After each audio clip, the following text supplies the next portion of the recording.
Hello, everyone, and welcome. So excited to have you all with us today for another in our faculty lunch and learn series. And I'm Casey Perkins. I have the pleasure of serving as the Director of Alumni Development and Church Relations for the School of Theology. And we conceived of this Lunch and Learn series a year or so ago, and it's been a really fun way for our alumni and friends across the church and across the country and around the world to be able to stay connected with our faculty, hear what they're thinking about, writing about, researching. And so today is going to be another example of that offering. A couple of housekeeping things. Please make use of the Q&A feature throughout today's webinar. You can drop questions in as they come to you. And Dr. Wright has said that if we get a lot of questions, I can interrupt her and she'll take some of those. Otherwise, we may wait until the end for her to do some Q&A. But regardless, as questions come to you, please don't hesitate to drop them into the Q&A so we can keep up with that. And then at the end, I will share a little bit of information about events that are coming up in the Easter term. So without any further ado, I will introduce our presenter for today, and we'll get started. Dr. Rebecca Aptes Wright is the C.K. Benedict Professor of Old Testament and Biblical Hebrew. And at the end of Easter term 2024, after more than 30 years at the School of Theology, she retired from full-time teaching and is currently teaching Biblical Hebrew at the seminary. She holds a BA in religion from the American University, an MDiv from Wesley Theological Seminary, and a PhD in Old Testament from Yale University. Becky is the co-author of Biblical Hebrew, a text and workbook, as well as numerous scholarly articles and essays found in preaching and Bible study resource publications. Many of you joining us today will know this already, but Becky loves to teach, and her primary objective is for students to encounter and enjoy more of the depths of biblical study. She introduces students to a wide range of perspectives, both ancient and contemporary, traditional and non-traditional, and lots of ways to encounter biblical texts. Her teaching style not only helps students understand the Old Testament in its historical context, but also how it is relevant to the church today. From June of 1974 until May of this year, Becky served as a minister in the United Methodist Church, and she is currently seeking ordination in the Episcopal Church. And finally, perhaps something that Becky is most proud of and most known for more than 25 years, she has been going to Chattanooga every single week to conduct Bible study groups with members of local parishes there. Please join me in welcoming Dr. Becky Wright.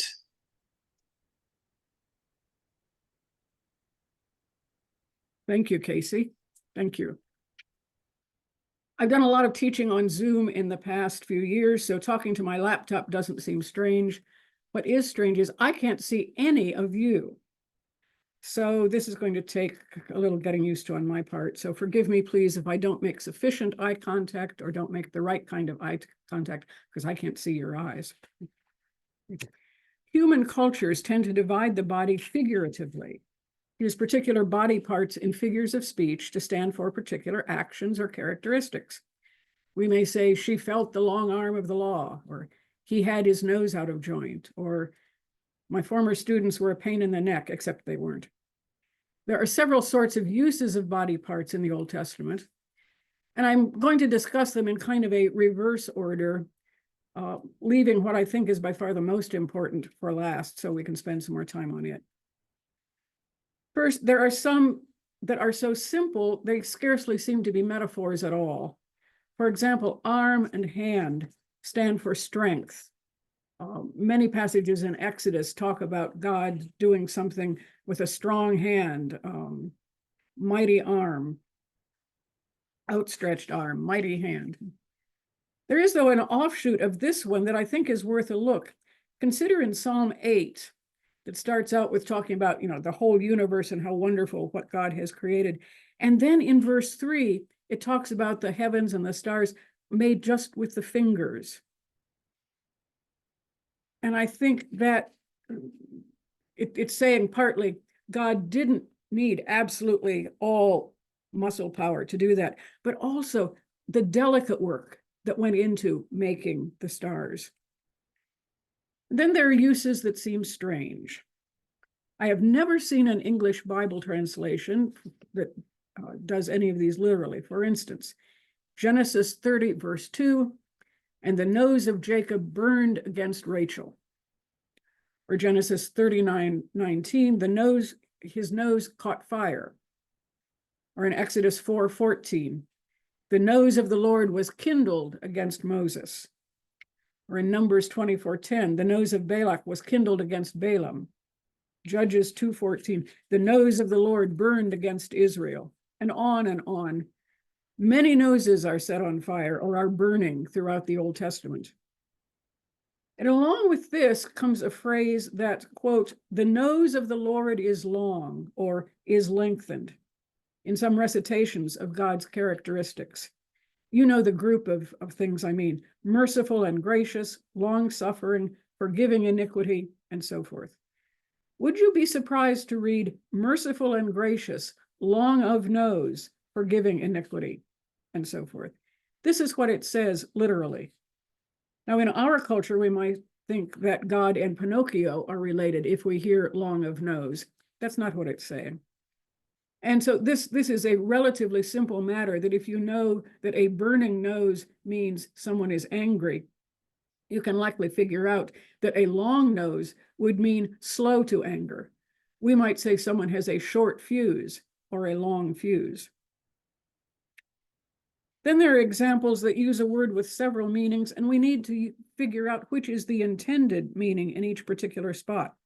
Take foot, for example, either singular or plural.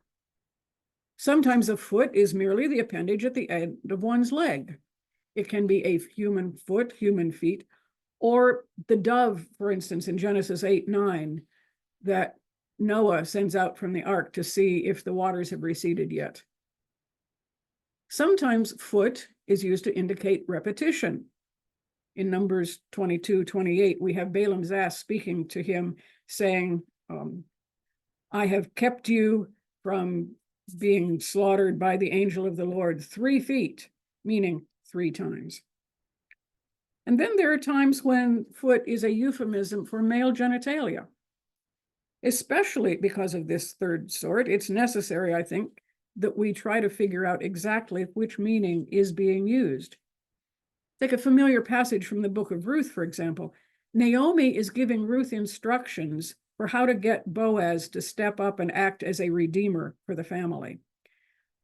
She tells Ruth that the men are going to be staying out at the threshing floor at night. They'll do the threshing, and then they'll eat and drink and lie down to protect the threshed grain so that somebody doesn't come and steal it after they've done all the hard work. And she tells Ruth, take a bath, get dressed, fix your hair, and then go out and make sure nobody sees you. And keep track of where Boaz lies down. And when you're sure that he's asleep, go over quietly and uncover his feet. Well, which feet? Naomi says, they'll get cold and he'll wake up.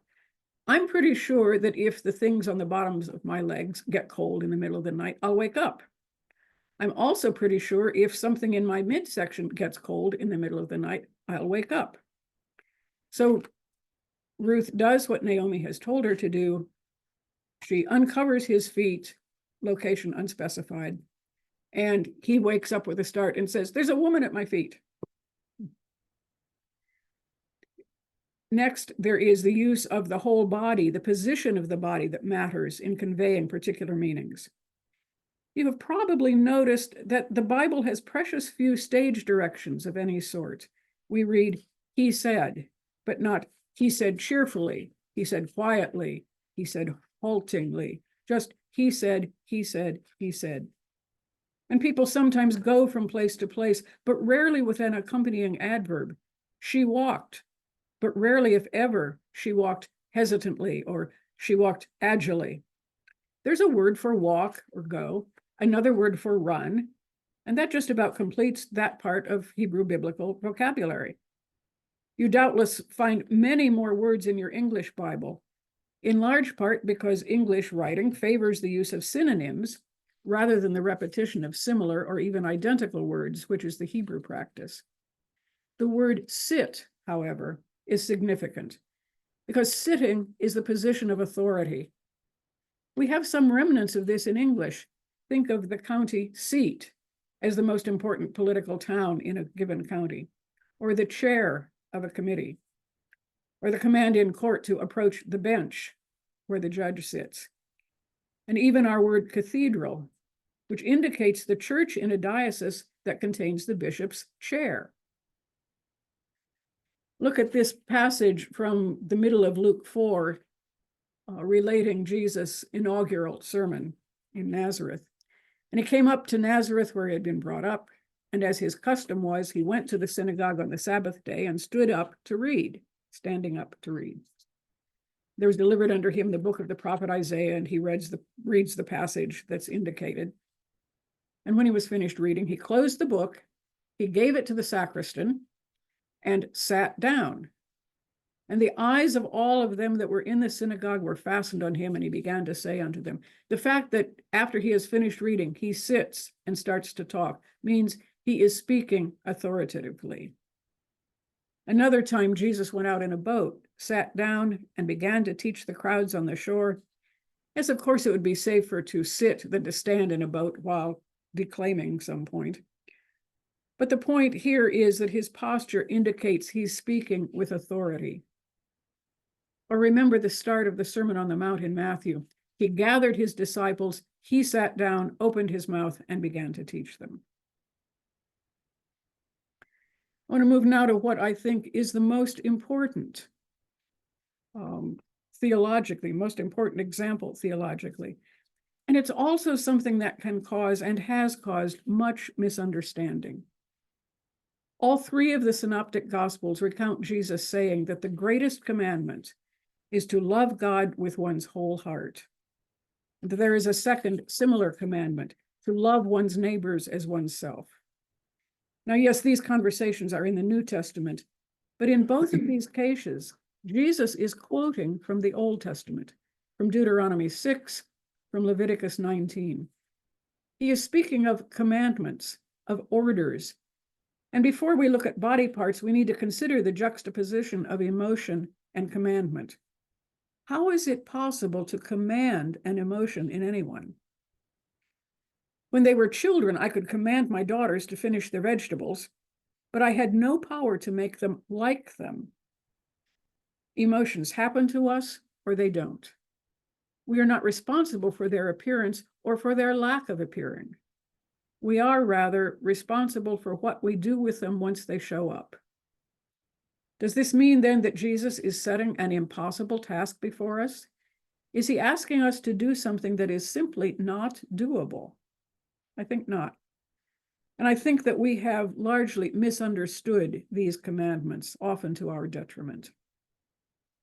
Now, the first two important words are love and heart. They go together, don't they? Even in the quoted verses.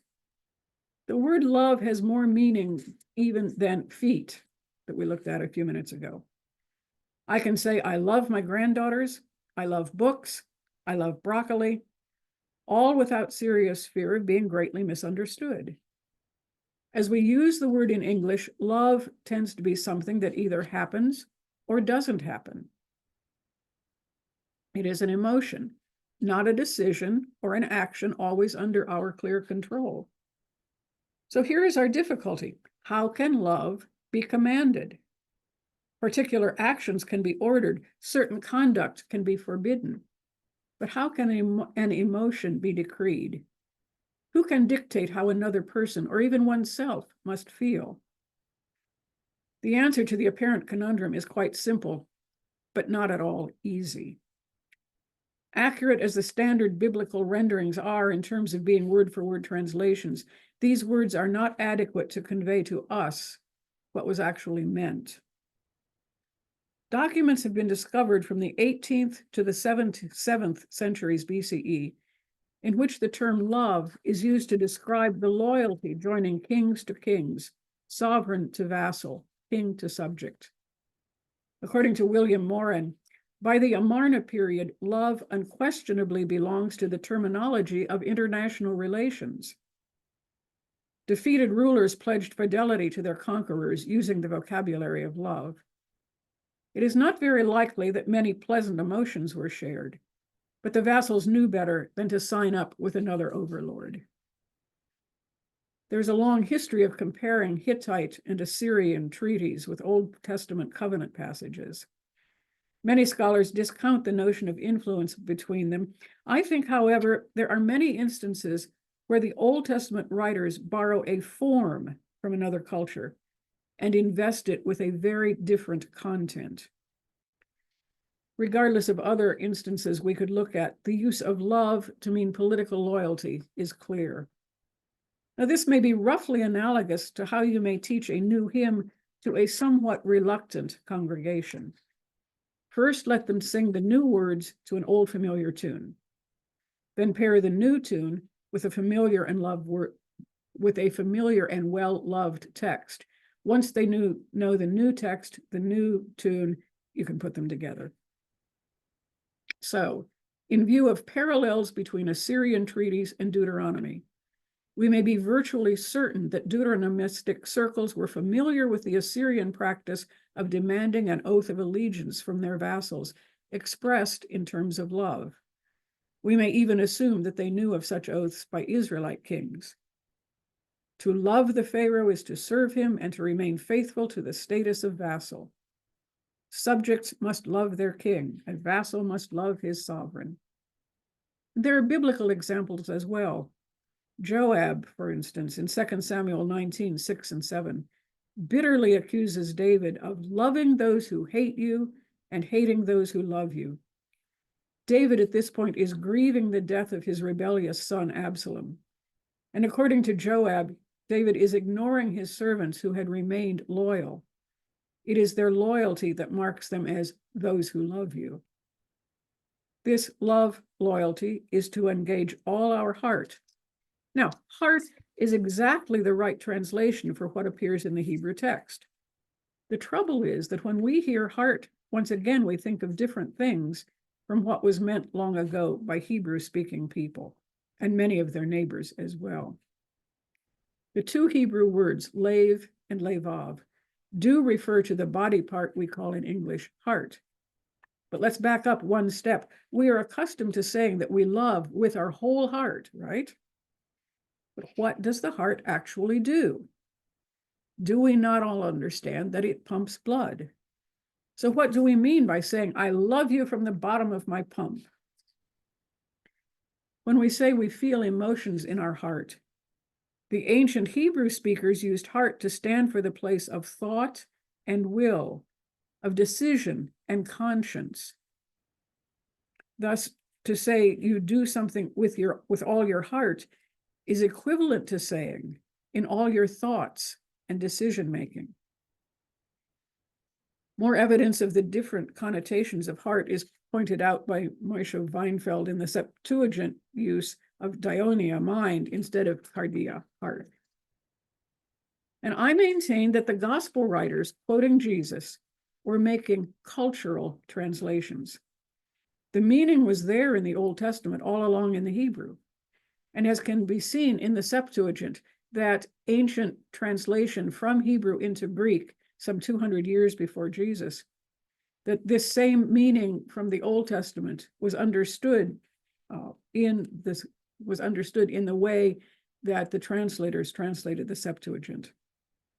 And the difference between Septuagint and New Testament may well be that the Septuagint was translated by and for people who were steeped in the Semitic idioms of the Old Testament, as anyone who's ever translated Septuagint and Masoretic text in tandem can attest.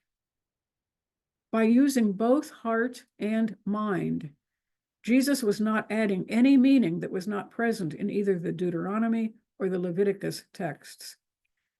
But in order to be understood by both the native Hebrew and Aramaic speakers, and at the same time, the native Greek speakers, either Jesus or the evangelists or the ancient editors used both words.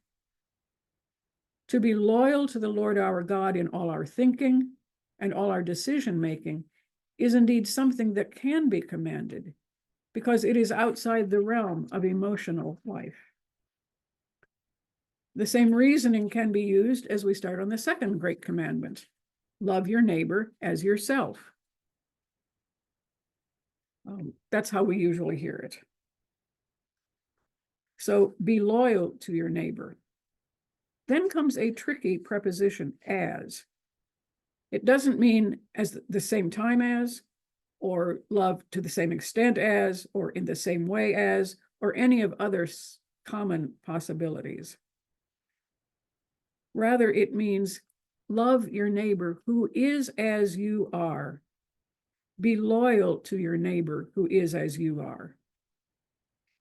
Then look at Leviticus 19:34. Here we are admonished to love the stranger as ourselves, as we remember our own history of being strangers. So I paraphrase that as be loyal to the stranger who is as you are. Between neighbor and stranger, you have every single human being on the planet. And so the two greatest commandments as Jesus gives them, to be loyal to God with all our thoughts and decisions, and to be loyal to every other human being with all our thoughts and decisions. One more word, although it's not a body part in quite the same way as the others we've looked at so far. That word is blood. At the end of the flood story in Genesis 9:4, God gives humans permission to eat meat. Everything has been vegetarian up to that point. Reread the two creation stories and you'll see that. So why does God give humans permission to eat meat? Well, the text is silent on that fascinating question. There is, however, one prohibition: one must not eat the blood. We are not told why this, or we are told why this prohibition is included, because the blood is the life, and life belongs to God. Let me suggest that you think of Eucharist for a moment. If blood is life, then is not Jesus offering his disciples to take his life within themselves when he offers the cup with his blood and saying, "This is my blood, drink ye all of this"? Two other words that aren't specifically body parts in the Great Commandment. We are to be loyal to God with all our heart, and the way you're accustomed to reading it, with all our heart, our soul, our mind, and our strength from the New Testament. Now, soul is a tricky word. I would maintain it's not exactly a body part. And soul is also problematic because when it refers to human beings, English language translators translate this word nephesh as soul. When it refers to any animal other than a human, the translators simply leave it out, which I don't think is quite cricket. So nephesh has a two-part definition, and I don't know of any English word or even short phrase that captures both of it. It's not hard to understand. I just don't know how to translate it simply. Nephesh is that which makes you alive as distinct from a plant. Plants do not have nephesh. All of the groups of animals created in Genesis 1 are created with nephesh, but you would never know that reading English. It's not until you get to verse 26 and the creation of human beings that nephesh is translated, and then it's translated as soul. Nephesh makes you alive as distinct from a plant. Nephesh also makes you unique. And perhaps this is why the word soul gets dropped in there. So we are to be loyal to God in all our thoughts, all our decision-making, all our aliveness, and all our uniqueness. That our loyalty to God will rarely match precisely the loyalty of somebody else. So be loyal to God with all your heart, soul, nephesh, and strength. Now, strength is not in this case a noun. Strength is an adverb. You're to do it with oomph, maybe with some elbow grease. work at it.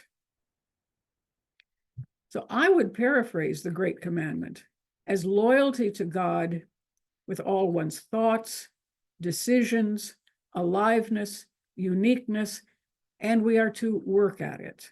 Now that can be commanded. Similarly, to be loyal to our neighbors who is as we are. That also can be commanded. A couple other groupings of body parts from the New Testament, which might help us with a couple of difficult parts. Remember when God tells the people, if your eye causes you to sin, pluck it out and throw it away? How can your eye cause you to sin?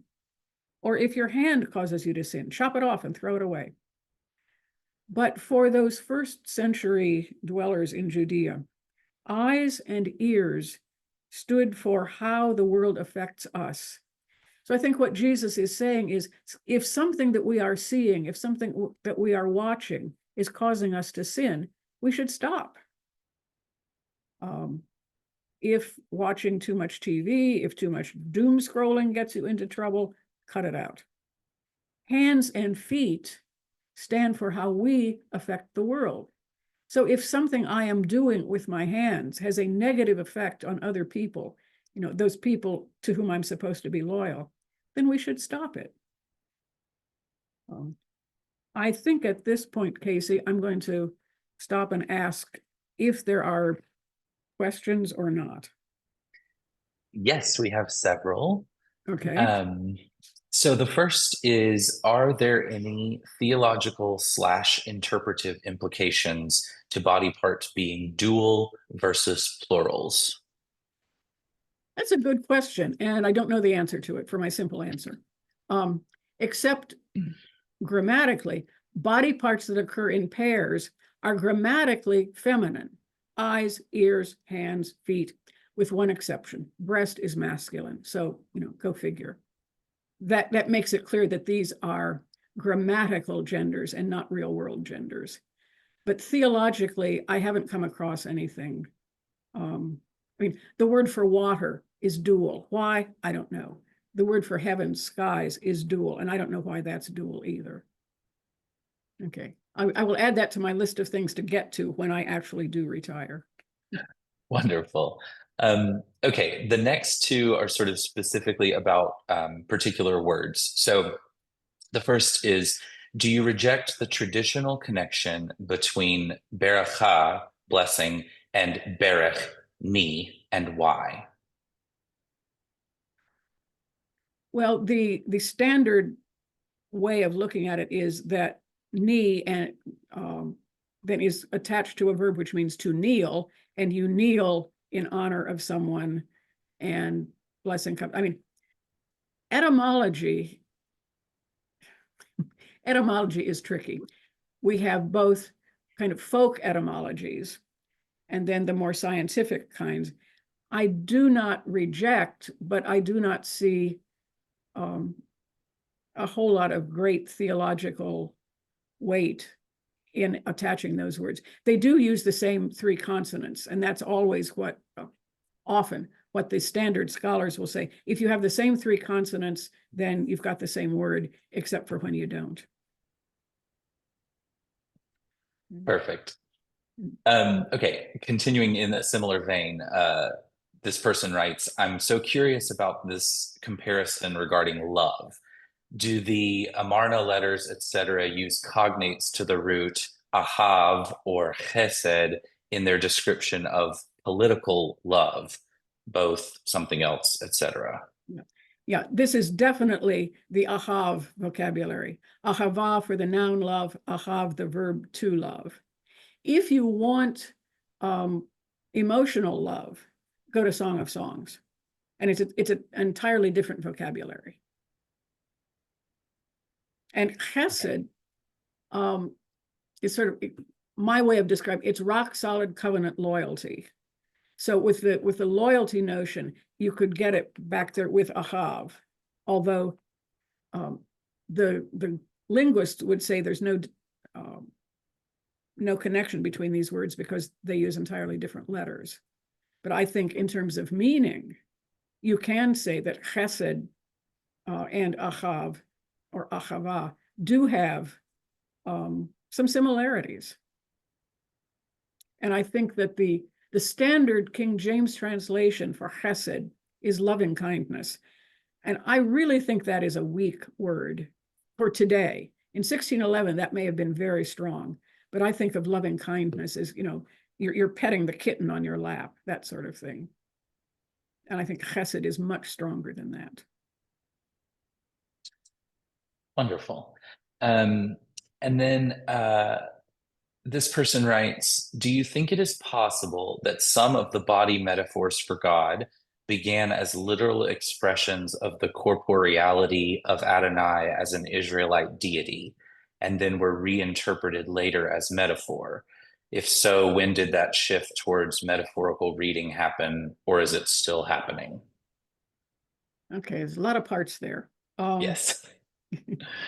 And the corporeality of these metaphors is used not just of God, but also of people. I mean, the idiom for a person being angry is that person's nose is burning. I mean, it's used of God in the Bible. And I may have used only God examples, but people have burning noses also. I'm not sure about that middle section. Did it start out with a physical God and then get metaphorical? Can you repeat the middle part, Casey? Sure. Okay, let's see.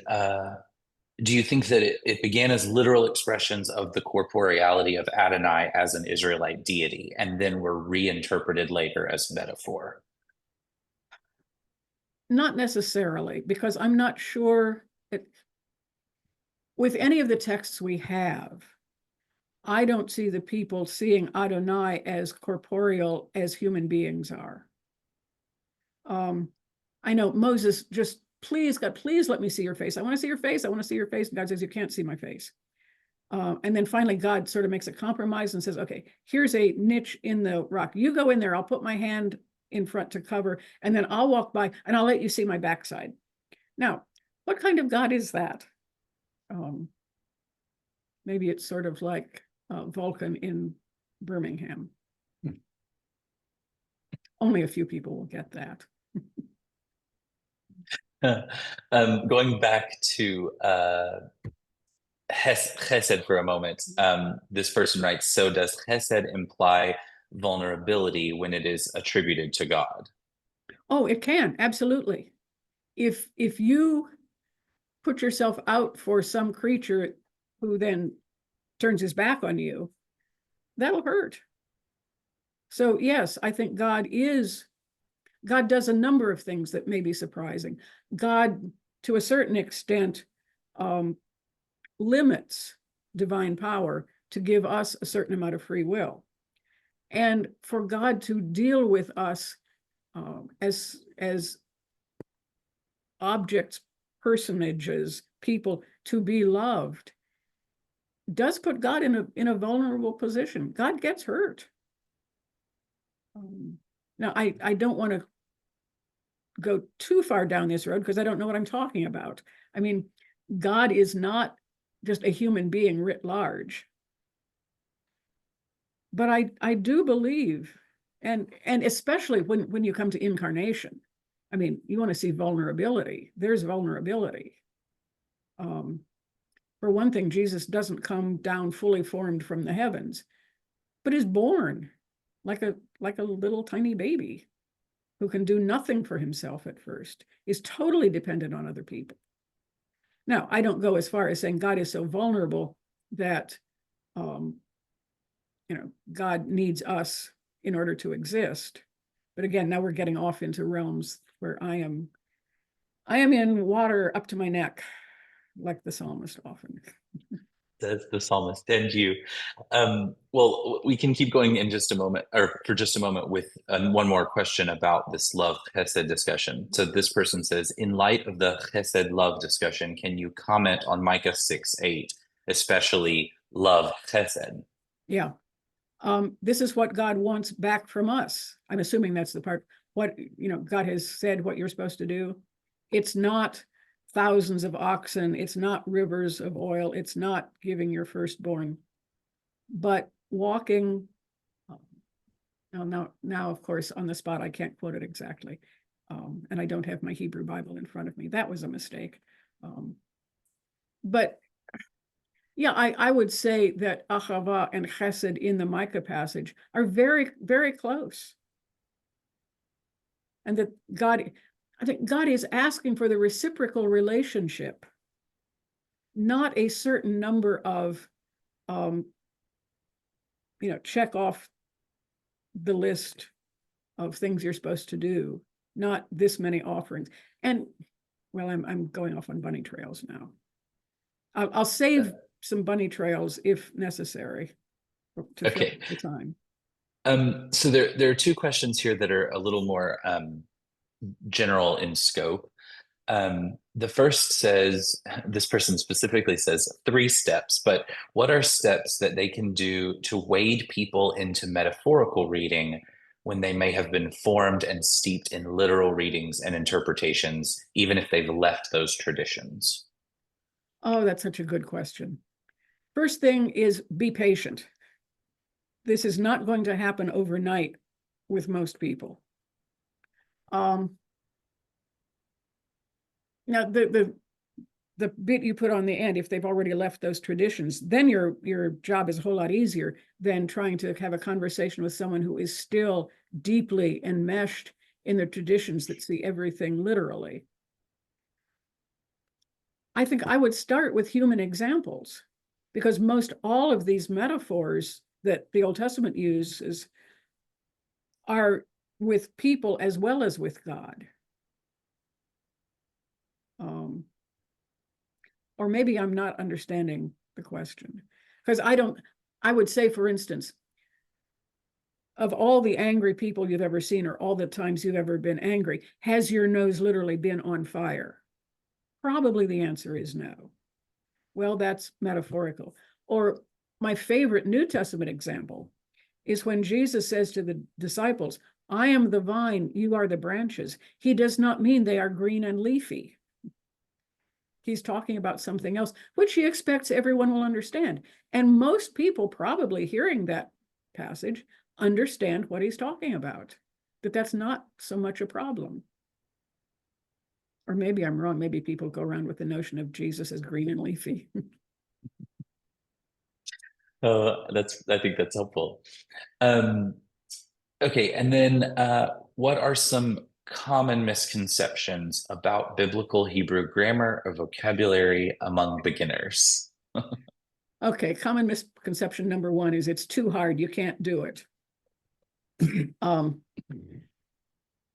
Find a student who is taking Greek, find a student who is taking Hebrew, and they will both agree that Hebrew vocabulary, Hebrew syntax, Hebrew grammar is easier than Greek. I will give you one specific example, the relative pronoun. Relative pronouns in Greek have to, they've got all kinds of forms. In Hebrew, the relative pronoun, the word asher, never changes. Now, that means when you're translating, you have to decide, is this who, which, what, where, when, whatever relative you're going to use. But you don't have to memorize all sorts of charts of relative pronouns as you do in Greek. What people find frightening about biblical Hebrew before they really get into it is that it goes from right to left instead of left to right. I'll never be able to do that. And it has an alphabet that has no familiar looking letters to it, whereas Greek, we already know a few of the letters. Now, I'm going to put you on the spot, Casey. You've taken Hebrew. What do you think about studying Hebrew? I would totally agree with you. I continue to be impressed. I took 1 year of Hebrew and want to take more, but I continue to be impressed at how much I remember, because I think it does, because it is different enough in my experience that I just sort of let go of trying to constantly make equivalencies. For instance, English to Spanish. I speak a decent amount of Spanish, and I would always be able to make those equivalencies. For Hebrew, I was sort of able to let some of that desire and need go. And I think Mhm. that's what's helped me sort of remember some of those things.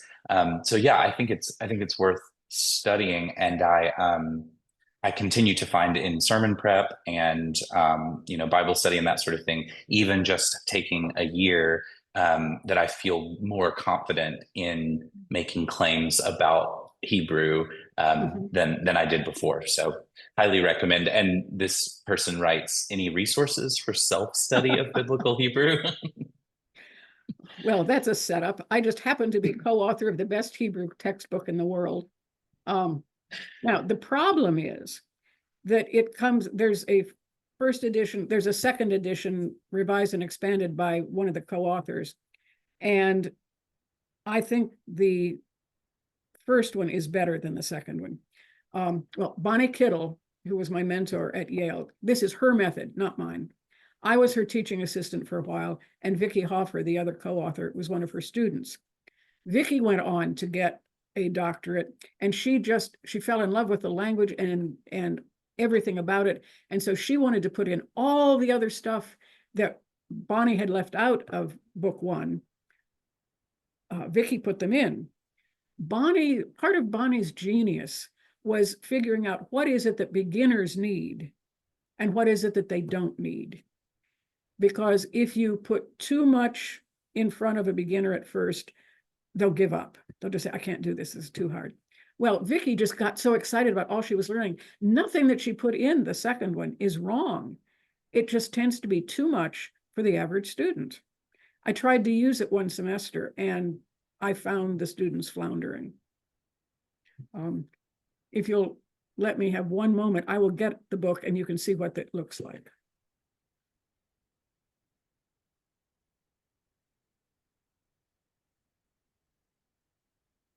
Now, this Biblical Hebrew Text and Workbook by Bonnie Kittle, Vicki Hoffer, and me.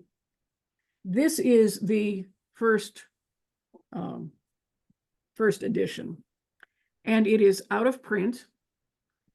Books go out of print with startling and terrible regularity. So I buy them up on the used market when I find them and then give them to students. And I think somebody put a PDF online someplace.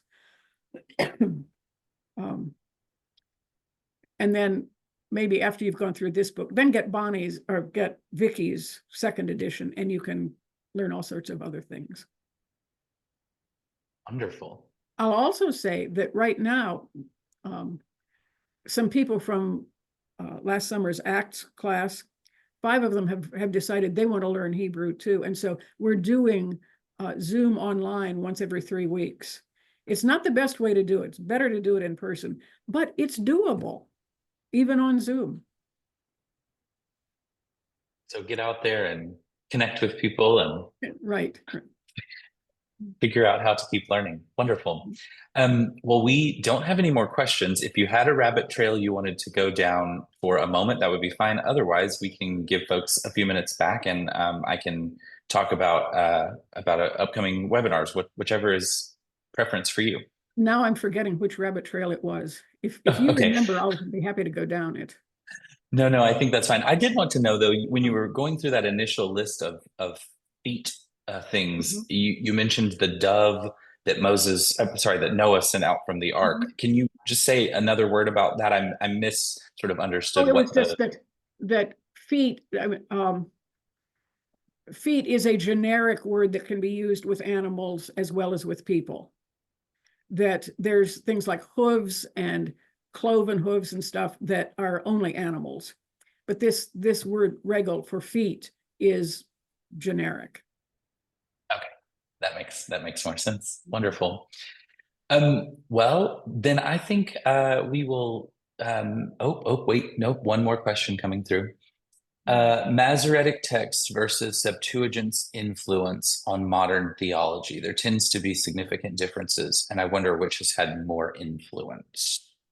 My guess would be Septuagint, because the general theory is that is what all of the gospel writers used. Although there is and again, this is on my list of things I'm going to get into when I retire, fully retire. There is a theory that the Gospel of Matthew circulated originally in both Greek and Hebrew. A scholar named George Howard, who is at Georgia State, I don't know if he's is still there or has retired by now. He has published a Hebrew version of the Gospel of Matthew that has been found in a 14th century Jewish text. Now, it is not, well, the Hebrew text, the Hebrew Jewish text that has Matthew in it, it's not as if somebody today would sit down and write in the style of Shakespeare, for instance, that this Matthew text is genuinely first century Hebrew within 14th century Hebrew. I find that fascinating. But most of the time, people, excuse me, people will learn Greek, use Greek, and if they think of Old Testament at all, they'll do it in translation. One of the, well, in some parts of Christendom, one of the favorite weapons is the whole notion of the virgin birth as described by Matthew. Matthew is quoting from Isaiah 7:14, a virgin shall conceive. That's Septuagint, that's not Hebrew. The Hebrew says a young woman is pregnant. And there's a lot of thought that Isaiah is talking about the king's wife, because if you name that baby to be born, if you name him Emmanuel, God is with us, the point is for the king to hear over and over and over, God is with us, God is with us, God is with us. So he won't think that he has to go down and get some part of Egypt's army to come and save him from, who was it? It was Judah and, oh, my mind has turned to mush, I'm sorry. The oh, blast. See, it's the Syria and Ephraim, which is the north, also known as Israel. Everything has to have at least two names to keep us on our toes. But he is so afraid of that alliance, and God sends Isaiah out to tell him, would you please stop worrying about them, those two smoking firebrands. They're going to be gone by the time this child that your wife is going to have shortly, who is going to be a son, and you're going to name him God is with us, so you can keep remembering God is with us. And, rely on me, not Egypt. And it comes to pass. I mean, that particular prophecy of Isaiah happens. If the point where a virgin is going to have a child who is going to grow up and be the Messiah, then Isaiah's main message is, too bad for you. You were born, several centuries too early. You'll not be able to see this. My approach to Old Testament is that when a prophet makes a prophecy, it has real meaning for his first hearers. Now, I think it has continuing meaning for us and into the future, but it was not written primarily for us and for no one else. So the gospel writers and Paul and the other New Testament authors primarily were using Old Testament sources in Greek. They were writing in Greek and a little bit of Aramaic, probably. But I think it makes sense to go back to the original, and then compare why does the Septuagint say this and the Hebrew say that? Now, Masoretic text is later, but it's still Hebrew. And it's really kind of funny. Once there were two students, one who had some Greek and a smidgen of Hebrew, and one who had some Hebrew and a smidgen of Greek, and they wanted to read Masoretic and Septuagint together. And I said, okay, sure. And the Greek student couldn't read the Septuagint. And the Hebrew student had a better handle on it because he knew the Hebrew idioms and the Hebrew syntax. Septuagint is, to a certain extent, Hebrew syntax, Hebrew idioms, Greek alphabet. I think a final, this is kind of a comment question, but I think it's a good way for us to close.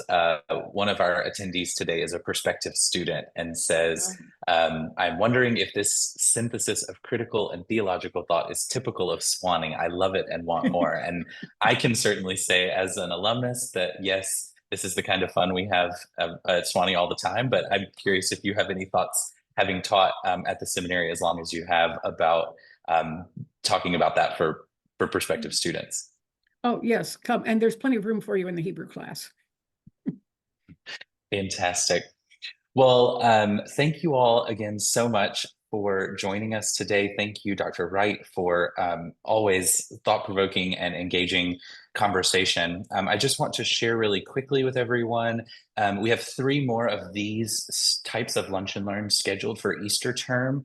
Dr. Holloway will be talking about the letter to the Romans in February. Richard Kogel will be talking about restorative justice in the South African context in March. And then Dean Terrell will be talking about Christian initiation and catechumenate in the parish in April. All of these events are already on our website. Um, so you can go ahead and register for these, as well as 2 other non-lunch and learn events coming up in the spring, one in February with Lucy Kaufman and one in March with Andrew McGowan. So lots of exciting things on the horizon for Easter term, and we hope that you will join us. You can find all of these events and register for them at theology.swanee.edu/lectures-events, or you can just head over to the School of Theology's homepage and click on lectures and events. So thank you all again for your time today. Thank you, Dr. Wright, for sharing your wisdom and insight with us. And we hope you all have a great rest of your week. Until next time.